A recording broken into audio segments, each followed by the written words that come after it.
Destination মাসির বাড়ির মেলা। মাঝ রাস্তায় তোমাদের দাদাভাইকে আমরা গাড়িতে তুলে নিয়েছি, বিকজ ও গেছিলো কাজে, মানে ল্যাবে গেছিলো, তো সেখান থেকে যাওয়ার পথে ওকে তুলে নিয়েছি। আর সত্যি বলতে যাওয়ার সময় গাড়িতেই, ঠিক আছে, এই জঙ্গল রাস্তাটা বেশ ভালো লাগছিলো, যেরকম ভালো লাগছিলো, কিন্তু আসার পথে সেরকমই ডেঞ্জারাস লাগছিলো। দেন তারপর মাসির বাড়িতে পৌঁছে গেছিলাম, ওখানে একটু রেস্ট নিলাম। আর মাসির বাড়িতে এখানে এসে এই যে ডালিম গাছটা, মানে গাছে কোনো রকমের ফল হলে আমার যে কী ভালো লাগে, তো মনে হয় সেটাই দেখতে থাকি। তারপর রেস্ট নেওয়ার পর মেলায় চলে গেছি, আর মেলায় এসে দেখো কী কী দেখছি, বটি, তলোয়ার। আর তোমাদের দাদাভাই দেখুন অলরেডি হাতে নিয়ে নিয়েছে, ওর যে কী ভালো লেগে গেছে, ও মাথা পর্যন্ত আমার খারাপ করে দিচ্ছে যে আমি এটা নিয়ে যাবো, এটা নিয়ে যাবো, কত করে বারণ ধারণ করার পর লাস্টে ওখান থেকে ওকে ফিরিয়ে আনা হলো।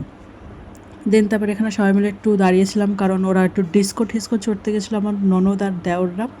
তো ততক্ষণ আমরা এখানে রেস্ট নিচ্ছি। সেদিনকার সেরকম খাওয়া দাওয়া বলতে সেরকম কোনো ভিডিও করতে পারিনি, কারণ আমার দু হাত ভর্তি ছিল। তোমরা বুঝতেই পারছো যে ক্লিপসের, ভিডিও ক্লিপসের মাথা মুন্ডু কিছুই নেই।